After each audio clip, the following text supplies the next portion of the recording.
My name is Doug Medley with CAD Desk Consulting, and we want to thank you for attending today's FDOT webinar series on Civil 3D and the 2017 State Kit.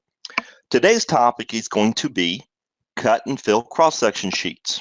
Now, the topics for today are as follows. We're going to be using the State Kit, of course. The project that we're going to be working on is State Route 7. We're going to be creating a proposed design model. We're also going to be creating a roadway cross-section sheet, and then we're actually going to create cross-section sheets. Now, I feel like I'm going to probably be able to do this between 50 and 55 minutes because it's going to be a fairly long process, because I'm going to take you through the process of creating the corridor model file. And then we're going to bring in some surfaces, all right, data references for an existing ground surface that was supplied to us, and then some alignments that have been supplied to us as well. A baseline 817, a PGL left, a PGL right, and a couple of miscellaneous alignments. Now we're going to use all these alignments for targeting, either to track our assembly down or to target to change the way the road is shaped by tracking down the edge of a road and stretching it and pushing it in, pushing it out. Then we're going to go in and we're going to bring in some profiles that have already been created for us. So let's go ahead and jump over. Now, what we're going to start out with here is that I've already gone out and I've already created, using the Create File tool, this design file, which is called the Proposed Design Model. So this is the template, this is the file type that you would use to create your corridor models in. It used to be the CORR RD010 file, okay? Now it's the MODLR0 in whatever sequence of numbering you are, all right? So I would set the coordinate system, create open file, close it out. So I've already got this particular file already created for us. Now, you'll also notice that what I need to do is I need to go down here and I need to associate this drawing to the current project. So now when you look up here in the name of the drawing, you see the name of the file, and then you see within brackets the actual project. So I'm going to start out right off the bat by saving a file. So now the first thing that I'm going to do here is I'm going to go over to my data shortcuts, expand out my surfaces, and I'm going to pick on a surface called EG, okay, which came from the survey department. I'm going to right click, I'm going to say create a reference. And I'm going to tell it that I want to display that using a style of border existing green. Then I'm going to go down here and I'm going to start bringing in my alignments. So I'm going to start out by bringing in my alignments, and then I'll come back and bring in my profiles. So I'm going to right click on this one here, my baseline. I'm going to say FDOT existing for this one, and I'm not going to put any labels in. So I'm going to hit OK, and there's my alignment. All right, now I'm going to go over here to my PGL left, create a reference for it, and I'm going to pick on FDOT PGL left. I'm not going to supply any labels, and I'm going to do one more PGL right, do the exact same step again, PGL right, and this one I'm going to put labels on. I'm going to go ahead and save my file. So now if I go here to my Prospector tab and expand out my alignments, you can see now I've got those three alignments. Now I'm going to turn my attention to the miscellaneous alignments that have been created for me and put out as data shortcuts. So I'm going to pick on EOP left, create a reference, and I'm going to, for a style, I'm going to say EOP for edge of pavement, no labels. Edge of pavement right, I'm going to pick on it, same thing. No labels for it. My median edge left, I'm going to go in here and pick on the one called FDOT median edge. No labels for it. And then the last one I'm going to do is I'm going to do median edge right. And I'm going to pick on median edge for here. And again, no labels for it. All right. And now I'm going to save my file. So now I've got, all right, all my alignments in. Now I'm going to turn my attention to my profiles. So now for my baseline, I've got two profiles that I'm going to bring in.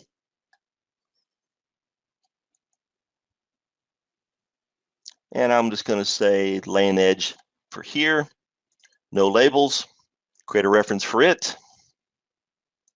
Same thing, lane edge, no labels. PGL left, I'm going to bring in this one profile, and I'm going to use a style for it for FDOT PGL left, no labels for it. And then for this one here, I'm going to bring in both the right EG and the right FG. So let's see, I'm just going to say existing here. And for this one here, I'm just going to pick proposed grade, and I'm going to hit OK there.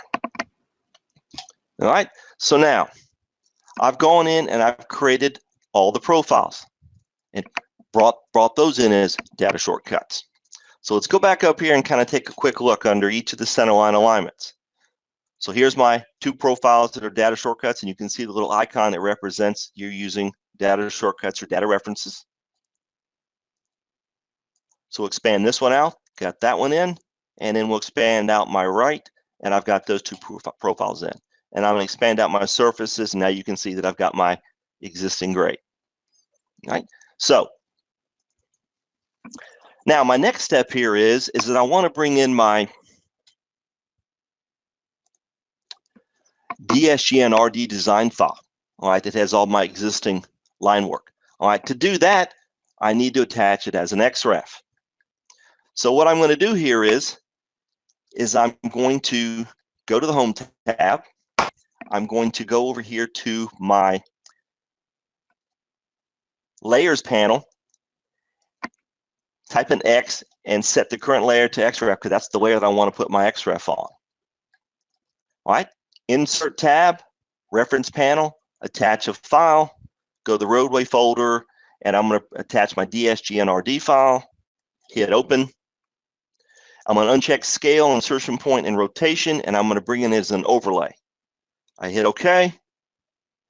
Now what I'm going to do is I'm going to zoom in and pick on that XREF, go to the Insert tab, pick on the reference panel, and I want to go ahead right now to the 60% fade. I'm going to put it at 100% so it shows everything. All right, zoom extents, and I'm going to save my file.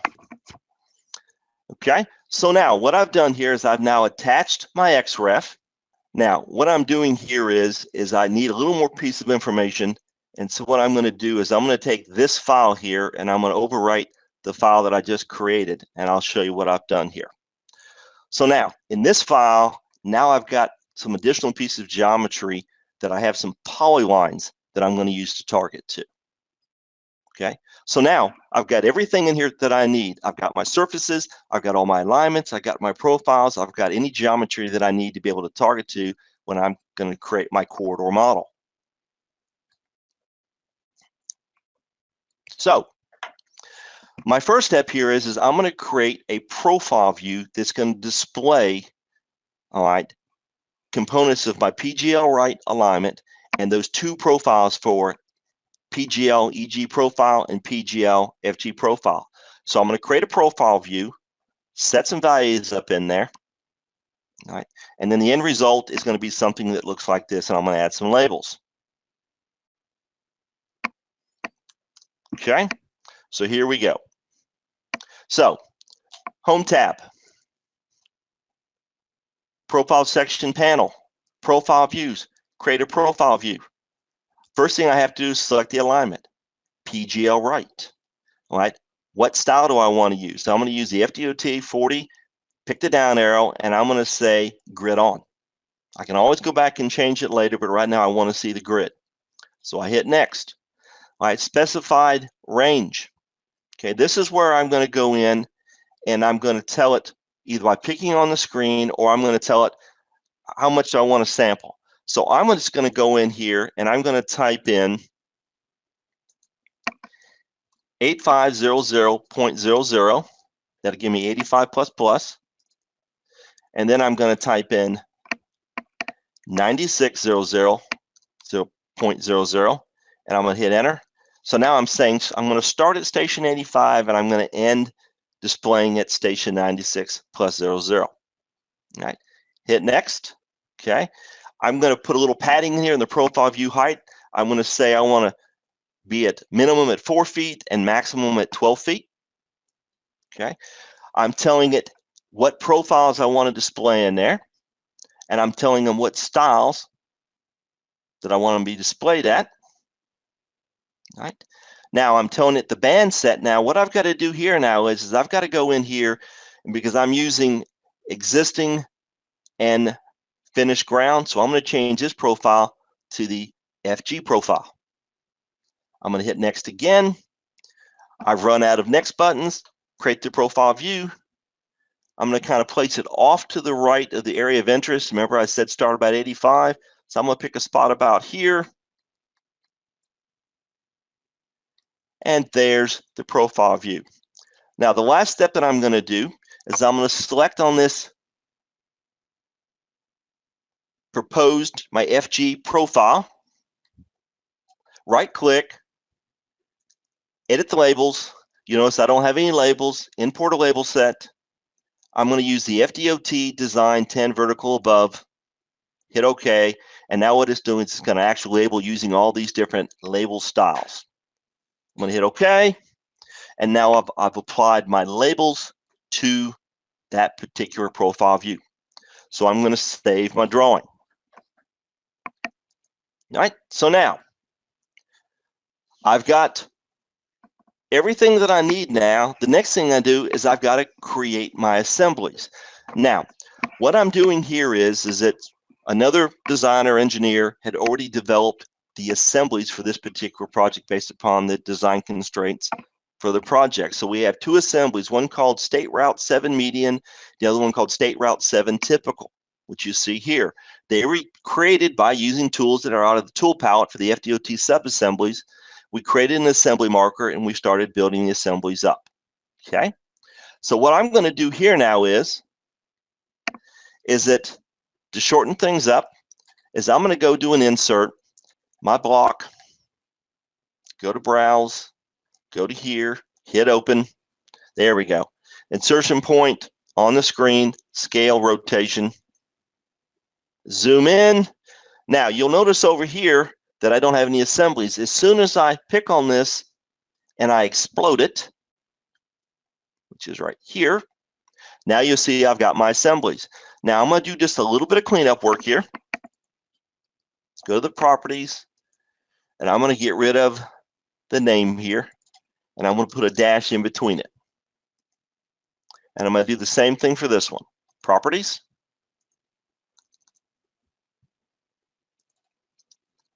Hit OK. Save my file. And now I'm going to expand out, and you'll see that these are all the different sub-assemblies that were used to create these assemblies. So now we'll zoom out a bit. So things are starting to come together. So now we have our assemblies in here. Now we are ready to go through the process of creating our corridor. So now we're going to go through and we're going to create a corridor. We're going to call it State Route 7. All right. We're going to use a baseline of an alignment and profile. So we're going to use our PGL right and then our PGL right FG profile. We're going to start out by using the assembly that we brought in, State Route 7 Median.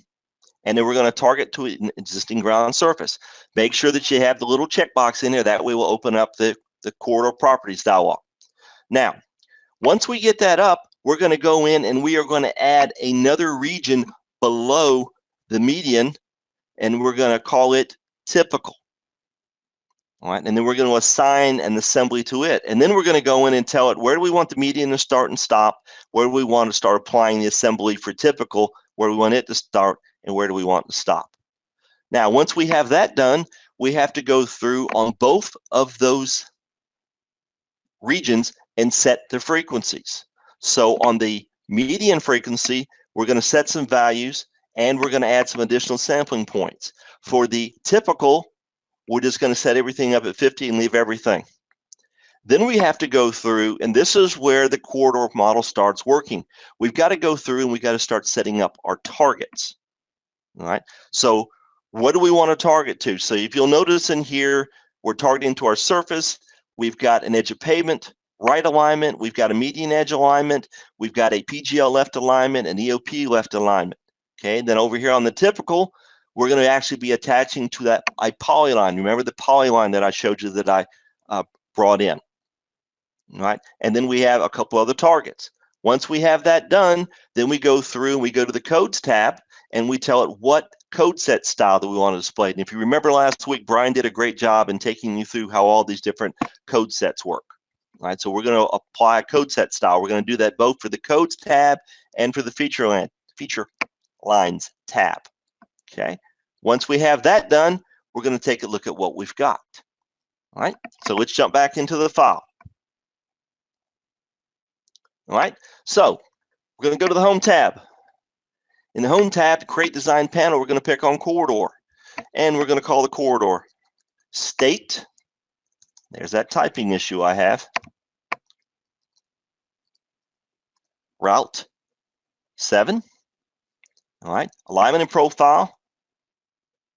PGL right. We're going to use the Finish Grade Profile. We're going to start out with the medium assembly. We're going to target it to the existing ground surface. We're going to make sure this box is checked, and we're going to hit OK. All right. Now, I'm going to start out by just doing a little cleanup work.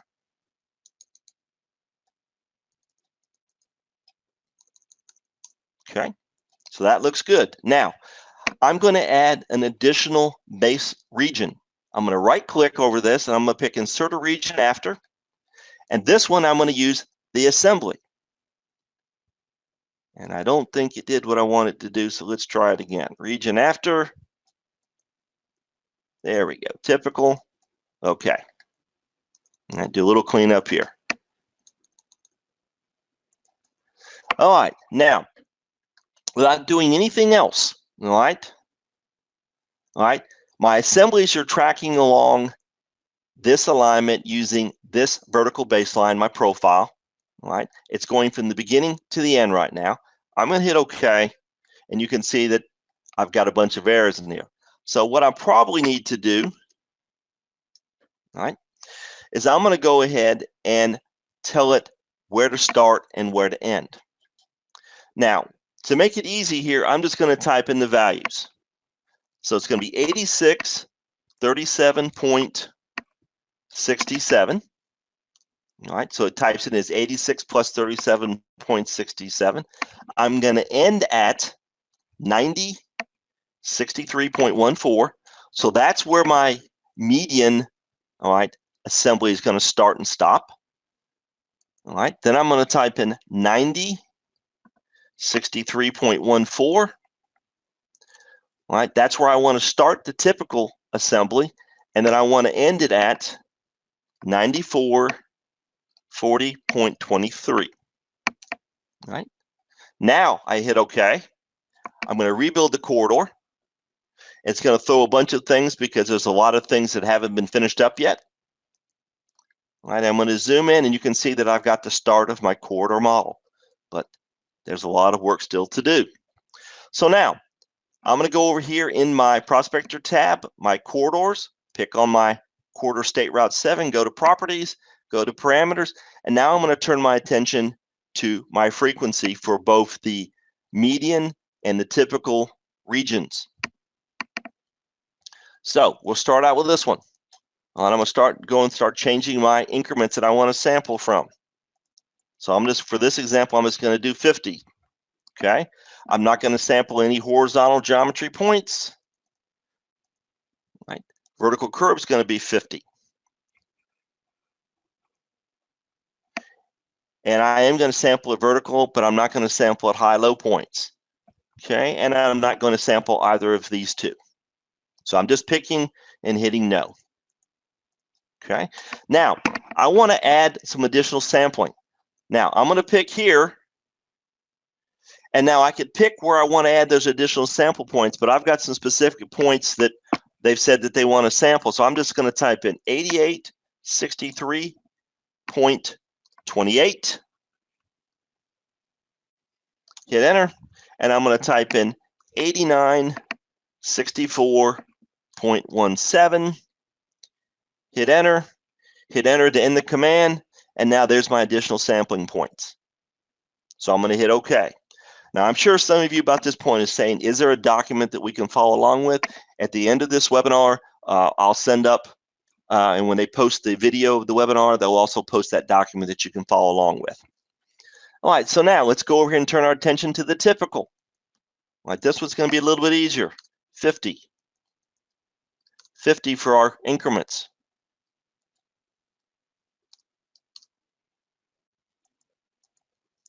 50 for our vertical curves. That all looks good. Hit OK. Hit OK. Rebuild the corridor. Clear these out. And you can see it's starting to fill in a little bit. Now, so now I know about how I'm going to sample through here. Now I've got to turn my attention to the targets, and this is what makes corridors work. So this time, I'm going to select on the actual corridor itself, and then from the ribbon, pick on corridor properties. Okay, so now we'll start out by the median. We'll go over here to the target. Now, we're targeting the surface. The first one we want to look at is this one right here, my FDOT lane outside. And we're going to target that to edge of pavement right. Now, you have to hit the add button to add it to the list. All right, now we're going to go to the FDOT lane zero width for this lane, and we're going to pick on median edge right. Add it to the list. Okay, then we're going to move down the list to our PGL left, and we're going to pick on PGL left, add it to the list. All right, now our outside lane width, we're going to pick EOP left for it, and we'll hit add. So I think I've got everything targeted correctly. Yes, yes, yes. Hit OK. And now I'm going to move down to the typical and do the target on it. All right. And I'm going to say EG for it. And I'm going to say now for my lane outside, this is where I have to change it from alignment to a feature line, survey figure, and polyline. And I'm going to say select it from the drawing. And this is where I'm going to pick on this polyline here. All right, it's added it to it. I hit OK. And now for PGL left,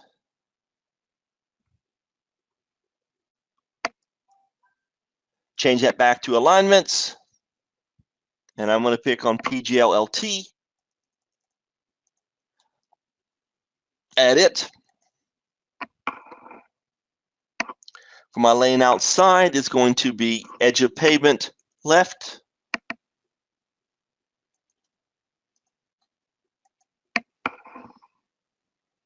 And then for this one here, PGLT, that's going to be my profile. So I have to pick the right alignment. And I'm going to pick on the, and I'm going to do my finished ground profile for it. Hit OK. Hit OK. Hit OK. Rebuild the corridor. And now hit escape. And now you can see that my targets are in place. You can see now how the corridor is starting to come into shape. So let's save our file. All right, couple last things that I need to do. All right, go over here to my corridor, right click, properties, codes. I'm going to change my code set style to my FDOT assembly codes. And I'm going to go to the feature lines, and it picks up the same code set. And I'm going to hit apply. All right. And I'm going to hit OK. And now you can see how the surface has changed the way it looks based upon those codes that we've applied to them. So we'll save the file. Our next step here is to go in and create our surfaces. So I'm going to do this real quick. So we're going to create an FG surface. We're going to pull out 2 different links using different codes and a datum surface. And then we're going to create the boundaries for those surfaces. Once we've got that done, we're going to go out and we're going to push out those as data shortcuts. So let's jump back into the file. All right, so now, State Route 7, surfaces. All right, I'm going to create a surface, and I'm going to call this one FG. I'm going to set the style as no display. I'm going to use links. I'm going to tell it that I want to start out with the daylight. I'm going to add it, and then I'm going to go here and I'm going to add one for top. Then I'm going to create another surface or extract another surface from that corridor model, and we're going to call this one datum. All right. We're going to set the display up for it as to be triangles, exaggerated 5:1 existing.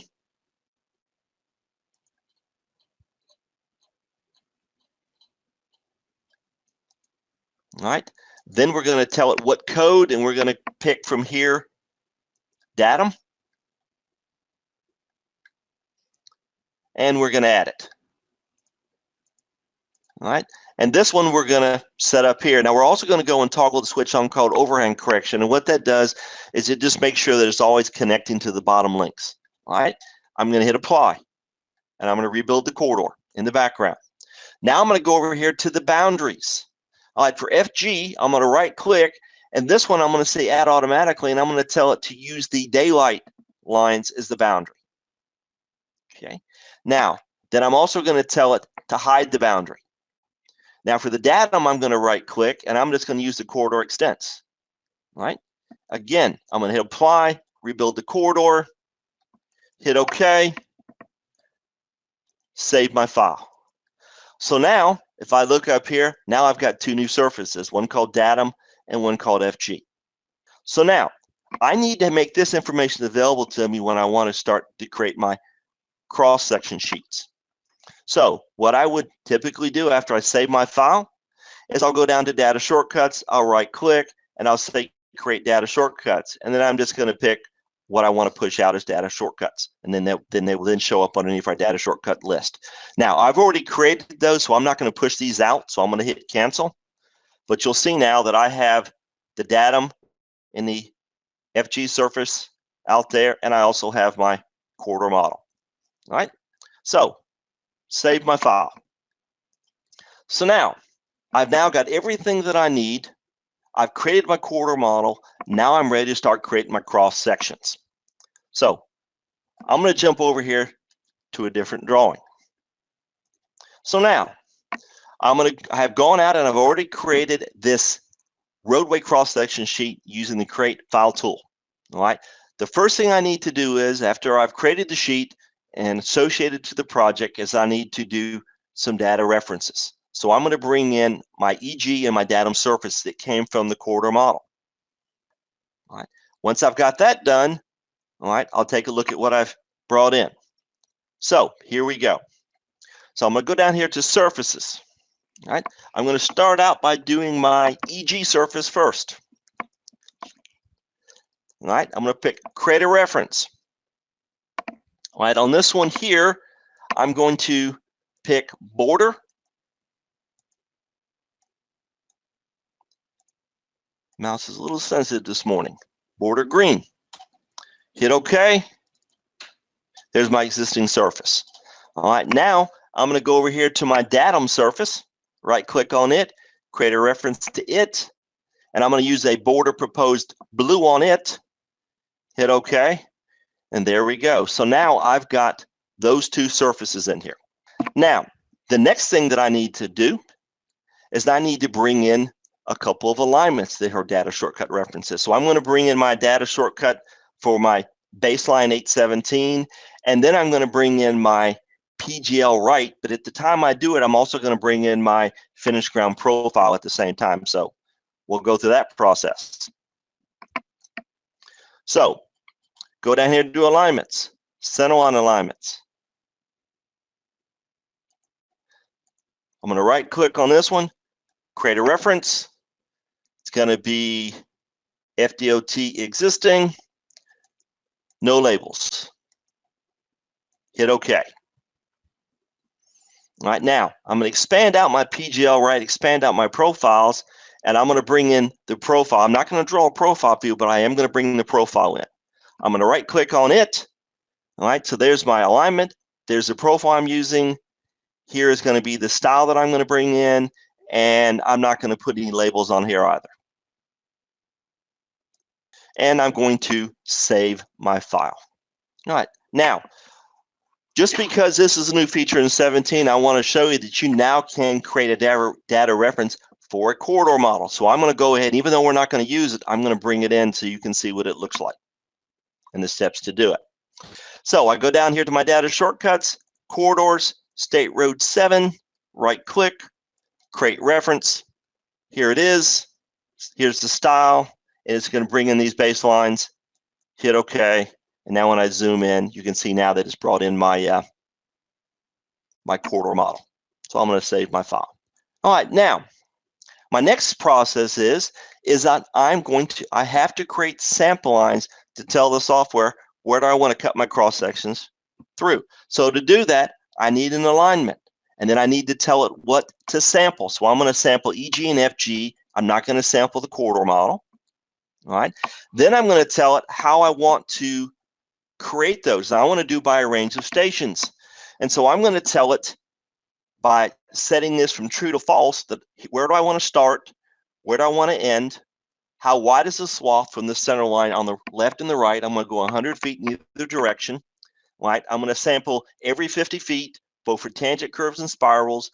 I'm going to put one at the beginning, all right, and at the end of what I'm sampling. Okay, and I should end up with something that looks like that. So let's give her a try. So, Home tab, Profile Section View Panel, Sample Lines. All right, I'm going to hit Enter to pick my alignment. Okay, now, I'm not going to sample my State Road corridor. Okay, I'm going to go here and set my style. So I'm going to do Existing, and then I'm going to pick Proposed. I hit OK, and now I'm going to go up here and I'm going to tell it that I'm going to do by a range of stations. So I'm going to say not from the start of the alignment. All right, so I'm going to tell it by setting it false what my starting station is going to be. Now I pick here, I'm going to pick on this little box right here, little green box, and that's going to allow me to zoom in. And this is kind of why I brought the corridor in, so I can just snap right to this point right here. All right, so there's where I'm starting, and now I'm saying false, and now I'm going to say where do I want to end.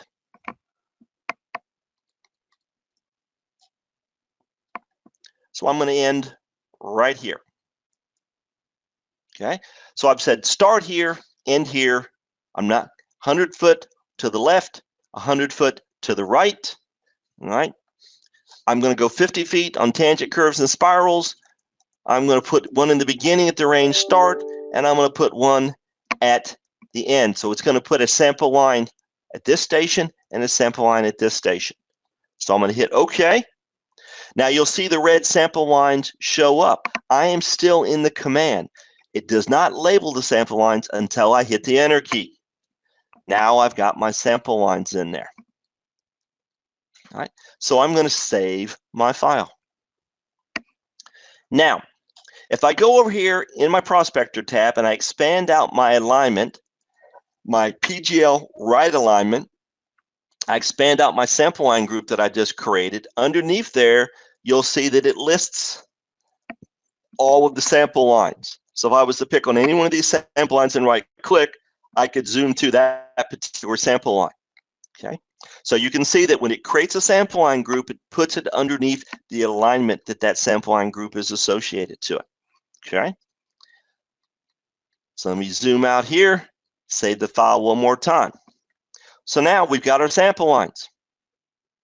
Now, before we create our cross sections, because we're going to be calculating materials or volumes, we have to run through the process of this thing called Compute Materials. You find it underneath the Analyze tab, right? Under the Volumes and Materials panel. So you pick on Compute Materials, and it comes in and says, okay, what sample line group? All right, what alignment, what sample line group? Then you get this box. Now, at this point, if I hit Just click here to set all and set EG and datum for the two different surfaces, and I hit OK. I had not selected the right quantity takeoff criteria. If I do that, I just simply go back and pick on compute materials, hit OK, then I would go up and pick the down arrow and pick the right criteria. But I would have to also go through and delete this information in here. We'll go through the process in just a second. So this is the process. If you make a mistake, you would pick on that criteria that be listing here, that material list, and you would hit the red X and delete it. Then you would go down here and pick import another criteria, pick on the proper criteria, which is the FDOT embankment and excavation. Okay. Then I'd answer the questions, right? And then it would show you my material list: ground remove excavation, EG datum, what's below, what's above, ground fill embankment, EG above, datum below. Then I hit OK. So now, once I've got that created, I can go on to the next step. So let's go back and let's create that. So we go to the Analyze tab, Volumes and Material panel, Compute Materials. Now remember, if I go through and do this and hit OK, I've got to come back and delete this. But what I'm going to do now is load up the right criteria in the first place. And I'm going to say select all for EG and select all for datum. All right. Now I'm going to hit OK. Now when I go back to Compute Materials and take a quick look at it, you'll see now that it's got my material list. So if I had the wrong one, I would have had to pick here and it deleted it. But I've got everything correct this time. So now I have a material list. If I haven't got a material list, when I go to create the cross sections, something will be grayed out. And I'll show you that in just a second. So I'm going to hit OK. And I'm going to save my file. So now I've got my material list. So now the next step here is to create my cross section, right, sections. All right, I'm going to be using my PGL alignment. So I go to the Home tab. I go to the Create Design panel. I pick on section views, and I'm going to create multiple section views. And then I've got to answer some questions. I'm going to tell it where do I want to start, where do I want to end. All right, I'm going to tell it the section view style. Now, it's important that your drawing scale and your section view styles match. If not, you sometimes get weird results.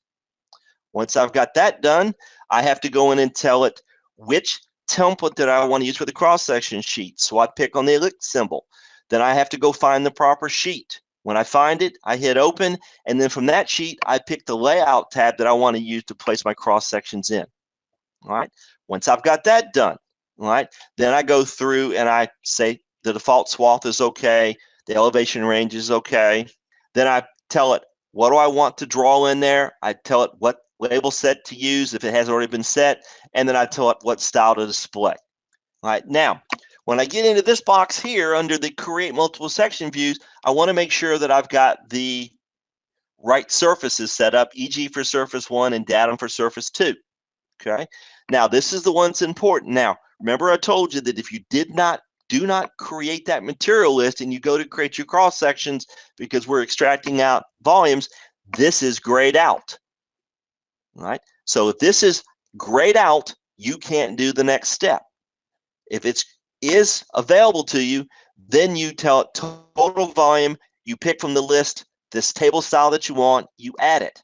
Now this is the tricky one. When we're using the FDOT excavation embankment no header table style, we have to tell it how to offset it. In other words, it's going to create the cross section, then it's going to offset this table a value. That offset value has to match up when we create the actual sheets, that the values of the volume values show up in the right columns. Okay, so let's go ahead and give this a shot. So, Home tab. Now, before I get started, make sure that I have the right scale. I'm going to change it to 1:20. Okay, and I'm going to save my file again before I get started.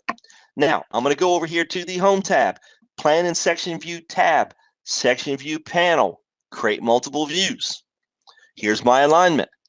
Here's my sample line group. I only have one.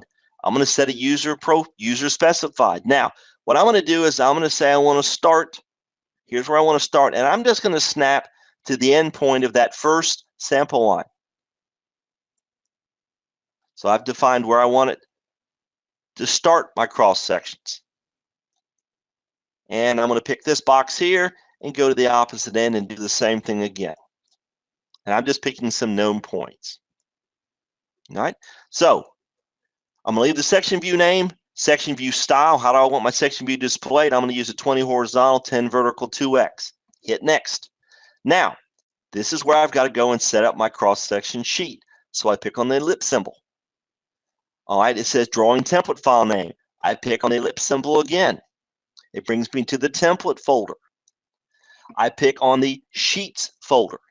I go to the roadway folder and I find the cross-section sheet that I want.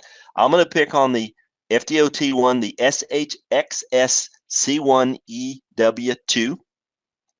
All right, now that I have the right template selected, now I tell it which layout tab do I want to use. Well, we're at a 1 to 20 scale, so I'm going to do a 20 horizontal, 10 vertical.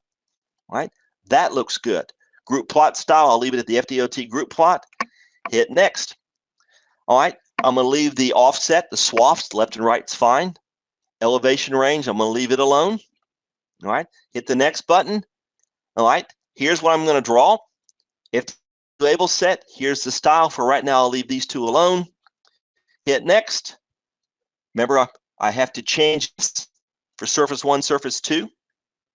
For my band set, hit next again. Now here's, if you have not created your material list, then the section view table will not be displayed.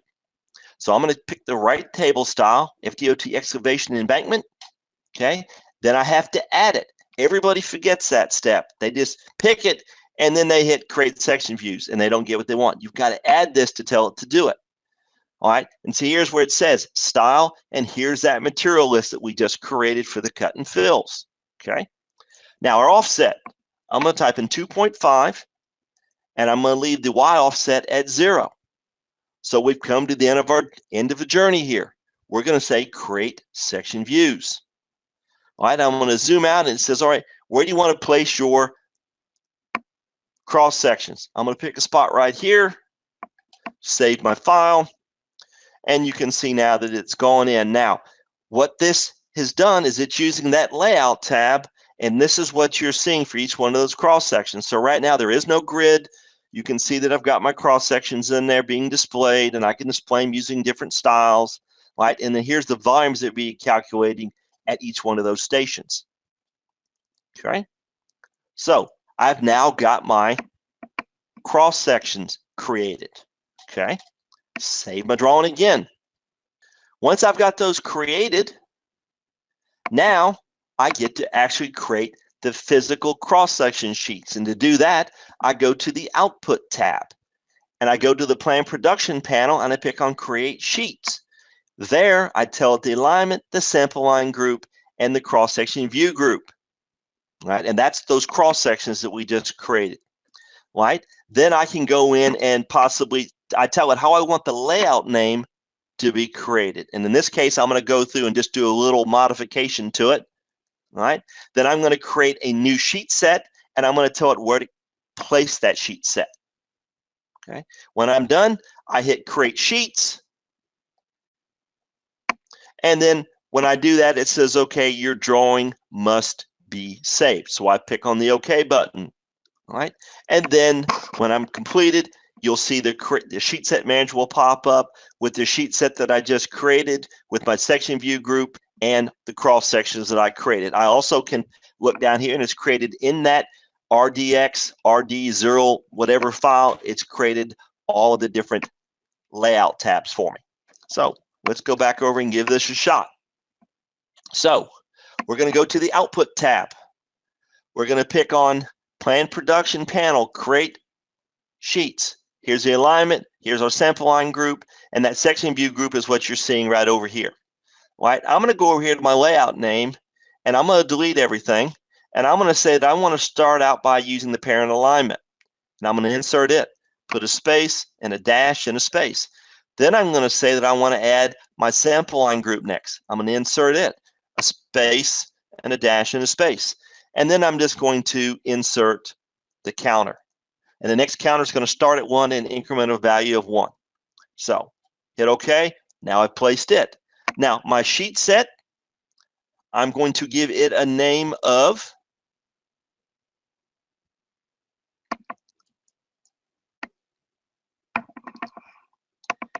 PGL dash right dash cross sections. And I'm going to store it in my roadway folder. And I've got some little shortcuts over here set up. So here's my project. Here's my roadway folder. Hit open. Okay. So now I'm ready to go. Create sheets. Save my file.